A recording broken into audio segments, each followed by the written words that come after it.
President is determined to finally get it done. People sitting in my position did not take action. They didn't take proper action. They took no action at all. We're going to take action. We're going to do strong background checks.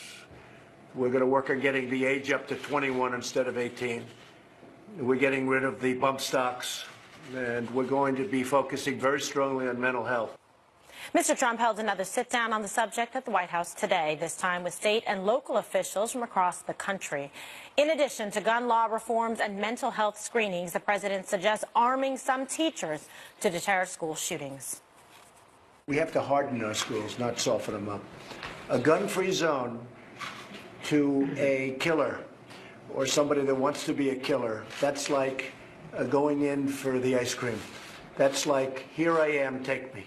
One of the fake news networks, CNN last night, was saying, I want teachers to have guns. I don't want teachers to have guns. I want certain highly adept people, people that understand weaponry, guns, if they really have that aptitude. I think a concealed permit for having teachers and letting people know that there are people in the building with guns. You won't have, in my opinion, you won't have these shootings because these people are cowards. They're not going to walk into a school if 20% of the teachers have guns. Not everyone is on board with that idea. So a lot of progress in terms of the last 2 days, getting people together, Greg, to talk about these issues, brainstorming, coming up with some ideas. The president now has some specifics that he seems to be seizing upon. It's interesting that most of the practical solutions are coming from reasonable people, people that know statistics, understand the weaponry, and can speak rationally. I have to say that we've gone through this a lot of these shootings in the last, especially with the 5 over the last 6 years. We have mentioned specifically these very solutions. We've talked about hardening soft targets. I remember every time there was a shooting, I would say the same thing about Fox News we're surrounded by security, and the people that talk about gun control on TV are surrounded by security. When you're on CNN or MSNBC or wherever, there are people who create a loop of fabulous armed security so they can go tell you why you shouldn't have a gun. We've talked about databases. We've talked about asylums a number of times. I guess my point is, it amazes me how narrow the media is on this topic, that they act as if they've never heard these things before, that these are all like mind-blowing. Oh my God, you mean have armed security in schools? Well, you're criminalizing the schools. It's like, no, it's like these are not new ideas. These are ideas that we have talked about, and it drives me crazy. It just shows when anchors and people get the vapors over this stuff, it shows how blind they have been to this discussion and how they've cordoned themselves off from people with actual sensible ideas. Instead of saying do something and then getting angry and emotional, these are actually practical solutions, but we have talked about these for years. Okay, Dana, what do you make of the, I guess the last 48 hours in terms of the discussions, the people that came to speak, groups brought together, and the ideas? Well, I think it's all been super interesting. And I was thinking about today, let's talk about the presidents, because I think the CNN town hall is just something different, and it was a different tone and tenor. A little bit later, yeah. So one of the things that you do at a White House, I think they still have it there, it's called the policy time with the president. This is usually something that is definitely not on camera, and it's where everybody that has a seat at the table, usually senior staff and relevant federal agencies, either the secretary or the deputy, are there, and they throw out their ideas, and the president can say yes, no, I don't like. You were actually watching that in real time today. For example, a couple of times the president jumped in and said, I don't like the active shooter drills. I don't like it. And he explained why. Because he said for children it would be traumatic, and why would we want to do this to them? It was very interesting to see that. And you also have a situation where a president in real time is talking about ideas that aren't totally fleshed out. And so when somebody says, well, but the NRA is not going to support that, it's like, oh, yeah, they will. Then the NRA says, well, no, actually, I don't support that when it comes to raising the age limit. But he's not afraid to walk over hot coals that most politicians aren't willing to do, to just say, well, I'll try that. I'm for that. Well, why don't we try that? And maybe at the end of this, we'll end up with the bump stock thing, maybe something on the state level that deals with protecting schools and hard targets. I do think that some of that has to come from a local level. You get people getting real specific real quickly. The president said, what about giving some of these teachers bonuses? If they are adept at using weapons and they could be one of these teachers, and we could give them a little bit of bonus, and it's an incentive money. Immediately, the school board person there says, yeah, could you tell us how we might actually pay for that? Because we don't have any extra money for that. And the president's like, okay, but we'll work on that later.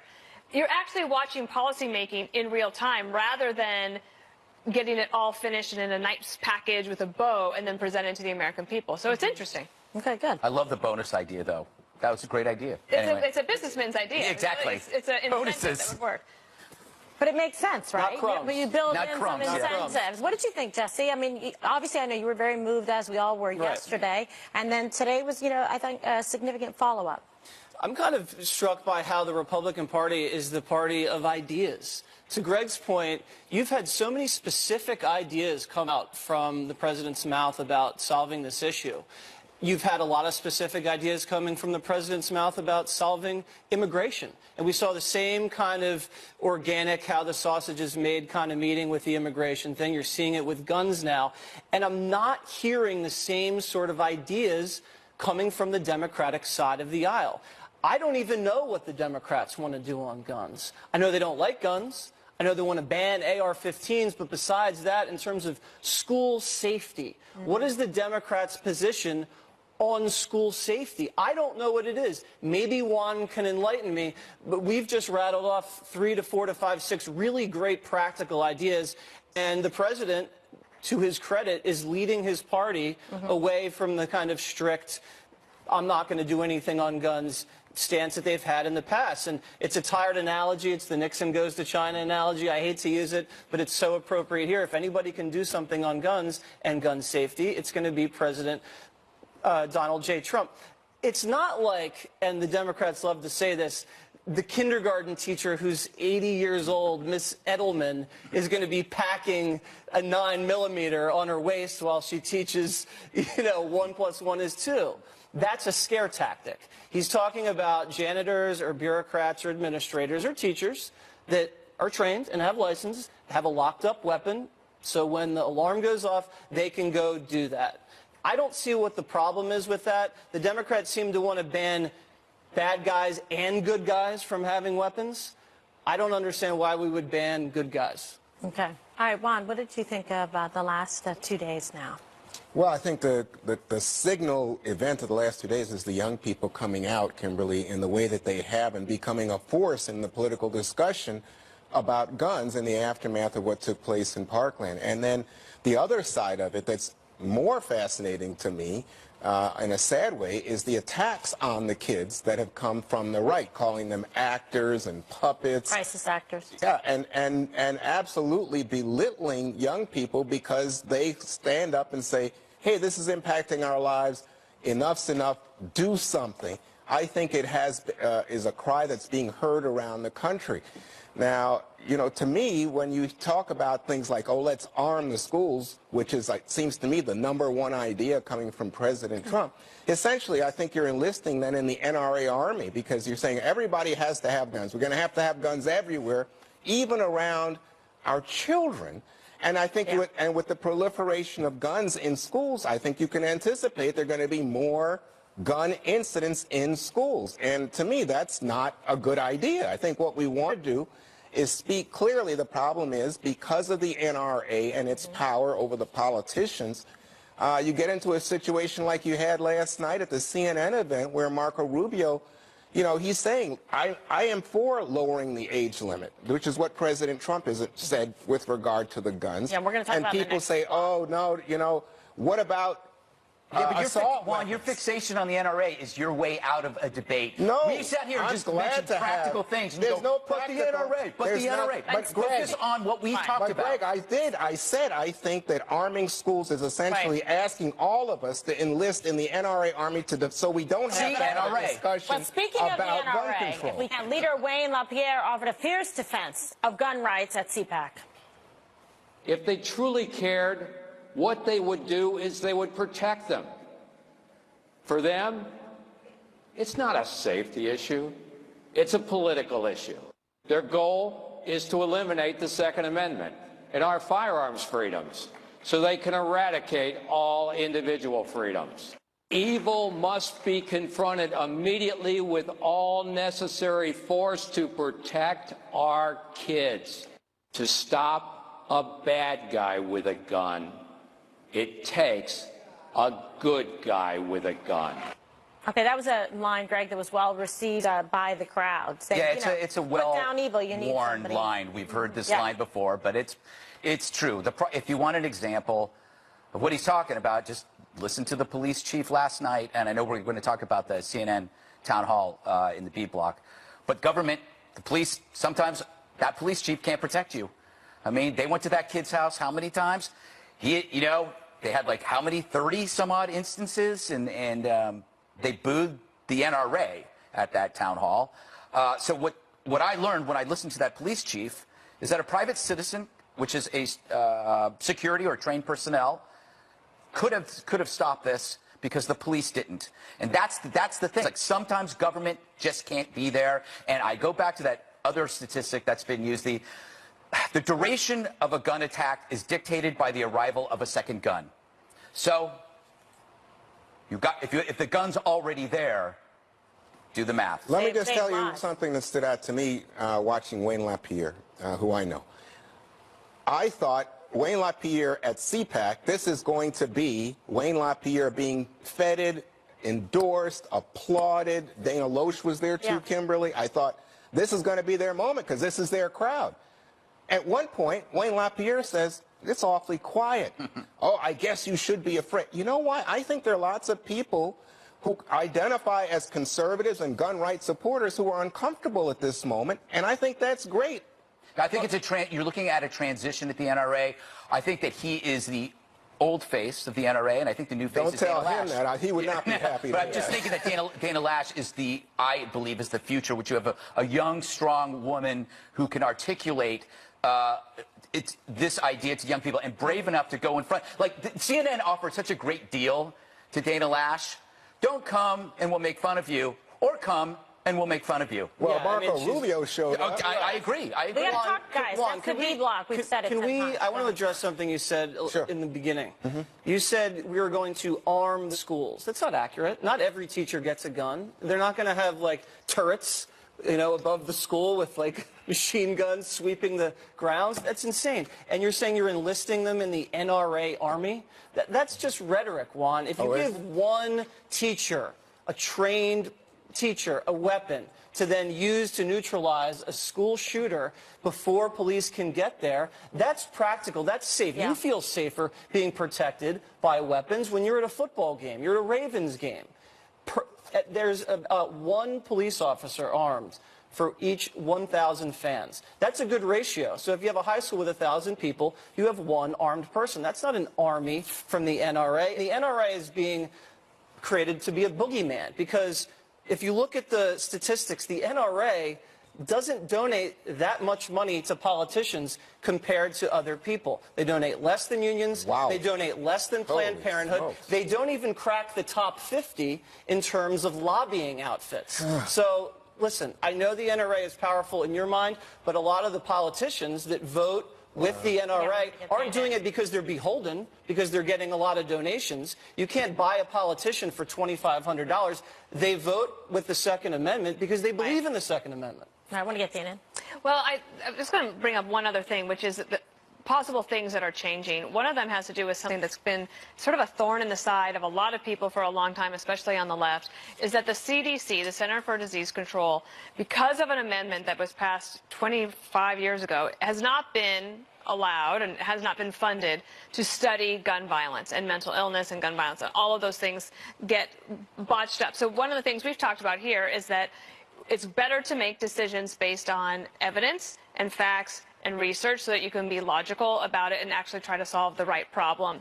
Well, there's been changes now. It looks like at least the Secretary of Health and Human Services, the new one, Alex Azar, looks like he's willing, he said in a hearing last week, to look at this issue, put some money towards it, and even the person, it's called the Dickey Amendment, former Congressman Dickey is actually thinking, I didn't mean for this to actually happen over 25 years. I'm okay with having some research done. So it might be a small thing, but if you are wanting to make decisions based on research, Right. then there might be a way forward But there. Dana, do you know why that is? It's because of the power of the dollars from the NRA that has shut that down and made it a political issue. No, Now I you know. can't I used to even answer count. questions about it all the time. It's But obviously not that powerful because they're Right. now open to doing it. Well, I mean, 25 years. That's how difficult it is. Greg says, let's have real ideas and real conversations. I am so for it, but I think exactly the opposite of you. I think it's shut down by people who are fearful of the NRA. What about? Well, what I mean, have I you been doing the remember. last 2 I mean, days? President.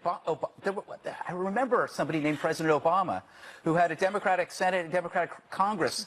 They had a 65-45 majority in the Senate. They voted on the Right. assault weapons ban. 16 Democrats voted against it. Right. 9 are still in the Senate. And I'm just saying, people are Yeah. fearful of having an honest But discussion. that's also Democrats. You say people when it's Democrats. No.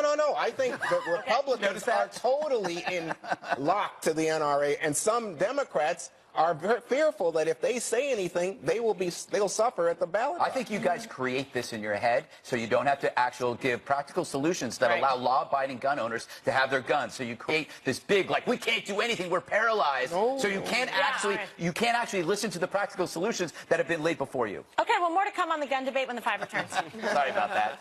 You got to take the shot.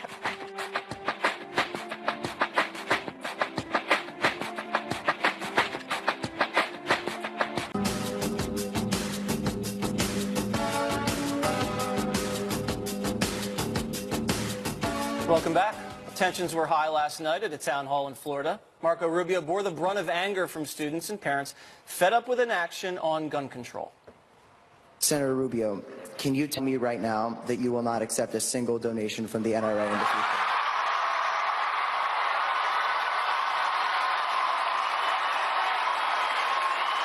So, number one, the positions I hold on these issues of the Second Amendment, I've held since the day I entered office in the city of West Miami as an elected official. Number two, no, the answer to the question is that people buy into my agenda. And I do support the Second Amendment. And I also support the right of you and everyone here to be able to go to school and be safe. And then they directed their rage at NRA spokeswoman Dana Lash. Do you believe that it should be harder to obtain these semi-automatic and weapons and modifications for these weapons to make them fully automatic like bump stocks? Do you know that it is not federally required for states to actually report people who are prohibited possessors, crazy people, people who are murderers? No? We've been actually talking about that for a long time. Let me answer the question. You can shout me down when I'm finished, but let me answer Emma's question. Oh. I mean, that's a stark contrast, Juan, between the president's forum yesterday at the White House, which was filled with ideas and emotion and very polite and respectful. Yeah.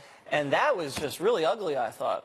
I didn't think it was ugly. I thought it was quite direct. In other words, the president, and was unusual. I think some here said they thought it was terrific to finally see that kind of discussion. We've seen it before with regard to immigration, but it was fun for people to get a look inside.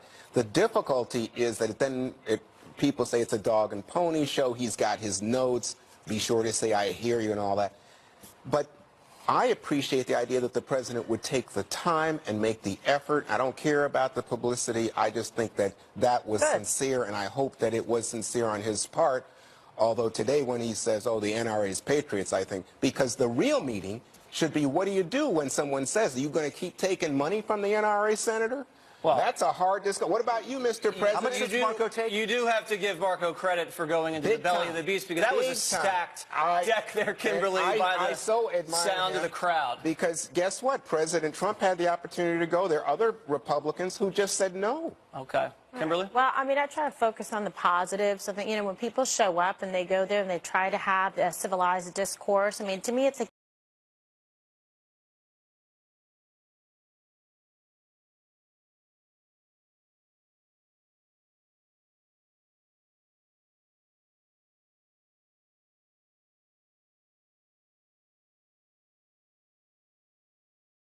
forth, and I really enjoyed it. But when I see something like this, it just becomes almost like a Roman theater. Or, you know, is it going to feed him to the lions next? I'm just not sure what's happening there. Yes, I applaud Marco Rubio and Dana Loesch for going because they want to actually be part of the solution. They're not afraid to address people who have differing viewpoints. But you want to be able to hear them. Give them the opportunity to speak. Otherwise, it's just very, like, circusy. And that was the difference because there wasn't a lot of listening, it seemed like, last night. It reminded you of one of these college events where a conservative speaker gets up there and everybody just yells and drowns them out and they don't hear the point of view. I feel very strongly about the CNN town hall. I thought it was absolutely awful. The White House meeting was able to do what was necessary to combine emotional and rational solutions, emotional feeling and rational solutions. It was a conversation that leads to action. Then it was actually, I felt very hopeful after that. I felt like, my God, for the first time in my life about this issue, something's going to happen. And then CNN comes along and just poops all over that feeling. I'm sorry, but that was the best NRA fundraising letter you will ever see in your life, because you saw people wildly applaud for things that aren't going to happen. The way they treat what was an entire semi-automatic ban, the way they treated the guests who were there on good faith. CNN has a habit, it's a pattern of taking a contentious issue under the guise of concern and then inflaming it. And I remember this with the police shootings. Yeah. That they say, okay, this is a big problem, and it's this attention loop that they keep putting attention on it until the story actually does become the story that they want it to be, and then they do a story on that story, and so it never stops, and then they wonder why there's a Ferguson effect. Why did the cops pull back? Well, maybe they were demonized for 2 years. They're clouded by their confirmation bias, and I want to just end. They can't see how badly the circus was last night. The rest of America saw how bad that circus was. Jake Tapper is the best thing at CNN. He's just probably one of the most balanced, sharpest dudes there. I felt bad for him. I felt that he was not in the environment that he wanted. But that's my opinion. Well, I think that one of the things that I think if the crowd had not been there, and if Jake Tapper had been allowed to maybe do more of the moderating and the directing of the discussion, you might not have had that mentality of the cheering. When we have presidential debates, remember Chris Wallace made sure everybody knew, like, don't clap, we don't want to hear anything, and when they, it's inevitable sometimes when you have an audience that happens. I think also that there's the White House setting, it immediately puts everybody on their best behavior because it is the #1 place in the world that you would want to be to have a discussion about freedom. Jonathan Tobin at National Review wrote a piece today that I think is really true. He said, the only thing government could do that would give activists what they crave is to repeal the Second Amendment. But Democrats are too politically savvy because they don't want to have that debate, because that would put them at odds with more than half of the country. But really, in order to achieve their goals, you would really have to repeal the Second Amendment. And then they'd never win another election. And so when you talk about these practical solutions, it will never be enough to satisfy everybody, but you might be able to get some things that will help in some places. All right. Nancy Pelosi is still raging that you can now keep more of your hard-earned money. Next.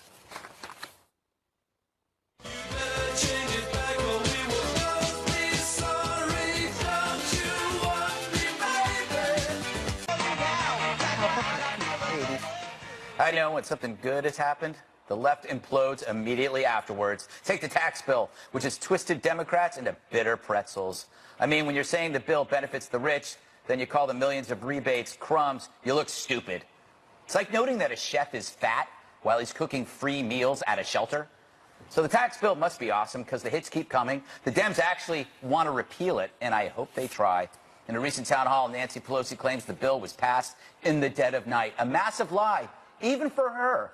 In fact, we knew more about the tax bill than we know about her immense wealth. On the 5, we debated the damn thing for months. None of us loved it completely because we knew what was in it. Unlike Obamacare, a flaming mess dumped on America's porch at midnight. Then there's this. If what you're doing is cutting the taxes at the high end and therefore not being allowed to invest in the future, You're doing a grave disservice to our country. It's unpatriotic. Yeah. So the bill's unpatriotic. How so? Are those millions of bonuses coming from corporations unpatriotic? I guess if it's not from Nancy's pen, then it's treason. Or is it the wage increases that came as a direct result of the cuts? Is that unpatriotic? I guess if it's not welfare, it must be evil. Fact is, to Pelosi, what's unpatriotic is any solution that her party, that hapless band of fools, didn't come up with. Whether it's immigration reform or tax cuts, it's just not right unless it's done by the left. And then, boy, does it suck. All right, we have to play this thought, which I just saw. This is Nancy Pelosi offering Democratic suggestions for border security. It involves a lawnmower. Let's sit down and talk this through and see what makes sense, not some commitment to a promise that we're going to build a wall and Mexico is going to pay for it. That's never going to happen. But let's talk about where a more serious structure might be necessary, where fencing will do, or mowing the grass so that people can't be smuggled through the grass, and that's something about levees, technology, personnel. I think this is the rallying cry, Jesse, for the Democratic Party. Mow that lawn. Mow that lawn. The mow the lawn and the crumbs. I mean, it's just a whole host of unforced errors from Nancy. Listen, they've lost the tax debate, and their messaging has been atrocious. They've positioned themselves as being against people keeping more of their money. And you see it in the polls. Even Democrat support for the tax cuts doubled from 9% to 18%. The rest of the American public, when you put it all together, I think it's now over 50%. Juan the other day said something that I found very interesting about the popularity of the tax bill. He said he's surprised the tax cuts weren't at 90% popularity. And I'm very glad to hear you say that, Juan, that you would actually admit that 90% of the country wants to keep more of their money. Maybe the Democratic Party can listen to the American people and start cutting taxes too. Juan, respond. Immediately. That almost rhymed. If we have a poll on ice cream, apple pie, and grandmothers, what do you think the results should be? If it was 50%, you'd say, what the hell? How can 50% of America not like grandmothers, apple pie, Some grandmothers are evil. Yeah, maybe you only give them a little bit of ice cream. Maybe they wanted more. We have a tax cut that Mr. Trump says is the greatest thing ever. And it's only now approaching 50%. And according to the polls, it's only like a quarter of Americans who say they've seen any kind of bump in their pay. So it's bad. 80%. I see. 80%. No, more 25%. 25% say wrong. this. It's not wrong. That's so wrong. And then you think about it. You think about the realities that President Trump says something, and you guys play Nancy Pelosi because you love to beat up Nancy Pelosi. Listen, they're her words. She's Yes, a walking witch Nancy of the Pelosi. Democrats. Oh, my God. But Nancy Pelosi says something that makes total sense, which is the Mexicans aren't paying for this wall. He promised during the campaign, the Mexicans, now we're going to have to pay for it. And he's saying, oh, you know what, we have ways for you.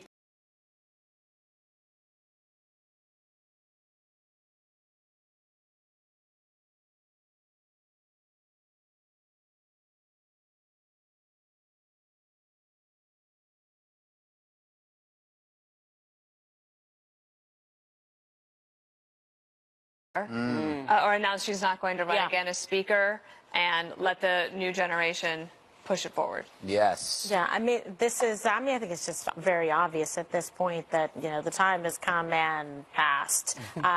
What do the Republicans need to say? Just let Nancy Pelosi keep on talking, to be quite honest, because she's not making any sense. She says things that just are completely nonsensical, and the Republicans just sit there and go, at least we've come up with ideas, at least we're putting forward legislation, at least we want people to keep more of their money to reinvest into the market.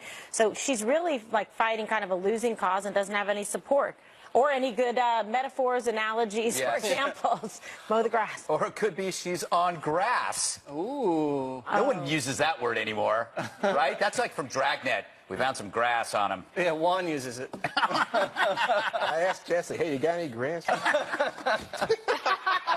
5, up in smoke. Yes. Yes. Grass. All right. CNN's hypocritical ambush of a Trump supporter when the 5 returns. Can't get enough of them. She's my baby, she belongs to me, but yesterday she was home on the Hi. Where's your class if you Mueller indictments last week revealed some anti-Trump rallies in America were organized by the Russians. CNN and other news networks covered them wall-to-wall, unwittingly. So it's surprising to see one of their correspondents ambushing a Trump supporter for promoting an event organized on Facebook when she had no idea it was being staged by the Russians. We were not Russians. I don't go with the Russians. That Come on, group give me a was break. Russian. I have nothing to do with the Russians. Well, apparently you did. No. Maybe you didn't know it, but Oh, you please. did. Those people that were with me were all Trump supporters. Very, very much so. And okay? all apparently following the direction of groups that were associated with Russians who were actually infiltrating. BS. And please report that. I don't believe that. I know all the people that were with me, okay? They were at my meetings. They're all Trump supporters, okay? Mm-hmm. But did you realize that you guys were in communication electronically with Russians? Not me. Just so nuts. You know, this is interesting because, to me, the Russians were organizing Black Lives Matter, the anti-Muslim, pro-Muslim. They were just trying to divide us. This woman obviously didn't realize that the Russians were the ones who were pushing her to get organized. CNN, though, I think might be guilty of a little browbeating here, Kimberly. This is terrible. It's terrible. First the town hall, now this. Circus News Network. It's very bad. No, it's not going well. I don't like this. Why are you being up on this lady? And it's like, I don't understand. This isn't, investigative journalism. It's bizarre. I don't even understand what they're trying to accomplish here. And this poor lady, God help them. She's got quite a lawsuit. If anything happens to her, now she's being threatened and targeted online. Something happens to her, her family, like we saw with Steve Scalise. I can't even imagine. What is the point of this? Jesse, but she didn't seem to acknowledge that, in fact, she was talking with the Russians. Because I don't even think she realized she was talking with the Russians. Obviously. I've done this dozens and dozens of times and ambushed people. I've never done it to a regular person at the side of their house. I don't understand. Listen, the guy can go to someone's house with a camera and a mic. That's fine. But his tone was so wrong and accusatory and so off. She's an elderly woman who got caught up unwittingly in some sort of, Facebook page situation with a Russian. These were small rallies with a dozen people. She was liking a Facebook page thing. This is much worse than what CNN was doing, who for 4 hours broadcast a Russian-sponsored event and made it seem like it was a love rally. And this is the second time they did this. Remember they outed the guy that made a GIF of President Trump body slamming the CNN logo? They blew that guy up, too, and then he was getting death threats. And you have a situation, Dana, now where people are saying, well, they're unfair to this Trump supporter. Well, here's the thing. The Russians understand us sometimes better than we understand ourselves. We're starting to catch up on that now. We all self-select. We reinforce online. The Russians were able to exploit that, whether it was for Bernie Sanders supporters or Black Lives Matter or for Trump supporters. Basically, they would figure out a way to just throw a little chum in the water, and they knew that those people would go to them. They were figuring it out. The trolls were coming after us, too. I didn't know that they were trolls. I thought that they were my fellow Americans being total jerks. You can't read it. And it was, and also that they couldn't spell or that they have terrible grammar. And once I realized that they were just Russians, I don't even bother with it anymore. I told you and guys it would not be to very read brave of CNN to actually, or anyone. Let's see a correspondent ambush a Russian. Let's go to St. Petersburg to that troll factory. Let's have somebody ask Putin about it. In a way that is actually more aggressive than it has been so far. I'll do it on the weekend so I don't miss the 5. But Greg, when President Trump confronted Vladimir Putin, he said, no, nothing to do with it. I know you're trying really hard not to make this story about what the story is, but the story is, bottom line, what CNN did. This is the result of confirmation bias. Yeah. They see nothing but what they want to see. They went to an average person's home. They should actually turn this into a TV show where they actually, every day, they should go to a person who represents something they don't like. Maybe they should go to a classroom and tell all the kids the truth about Santa Claus, right? Because that's the truth, right? Or maybe send, Neil deGrasse Tyson to some old lady's house to tell her that hopes and prayers, they don't really work because you're so much smarter than the average person. They should do an ambush of their own producers. Yeah. They should go to the producer's house and go, hey, boy, you were really stupid when you fell for that damn rally. It gets me so mad. This act did more to affect the 2018 midterms than the Russians could ever hope for. Because when you look at that, you can never trust those people again. It's probably the first time CNN talked to a Trump supporter. I don't think that's the there's case. Or grievance and resentment. I hope the Nations Hall monitor, Brian Stelter, will cover this. Nations Hall monitor. Okay. Ahead, another miracle on ice. The U.S. women's hockey team striking gold in South Korea. Finally struck hockey gold, breaking arch rival Canada's 16-year grip as Olympic champions with a final score of 3-2. And what a game. A sudden death shootout thriller in overtime, the first in Olympic women's hockey history. Juan, big day for the U.S. A great day. I must say, our neighbors did not behave well. They wouldn't wear their silver medals. They were so upset. Ooh. But I just wanted to point out how the U.S. women's hockey players had to fight the U.S. government themselves, the Olympic Committee, in order to get equal pay. That's right. The same kind of travel, the same kind of disability rights. So big victories this year for women's hockey. Big victory. What do you think about the sore loser? There was one Canadian. They put the medal on her, and then she immediately took it off. Terrible. I understand because they dominate hockey, and it's 16 years. You know what? So I'm not going to pile on. You know, she's upset, but she's a poor sport. I gave you an opening right there to pile on. You want to pile on? I'm against all this. I think every team should get a medal. Every team. And they should all be one uniform level. They should all get gold medals. This is a disgusting display. Kimberly, say it this segment. Yes, I will do it right now. Win with dignity and accept the loss as well with dignity and grace. So I think it's unsportsmanlike, even though I'm unfamiliar with Sportswomanlike. Come on, Sportswomanlike. Congratulations to the women's hockey team from all of us here at the 5. One More Thing is up next.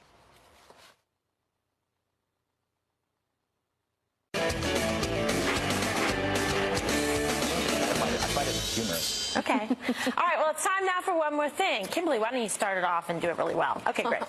It's time for Kimberly's Royal News.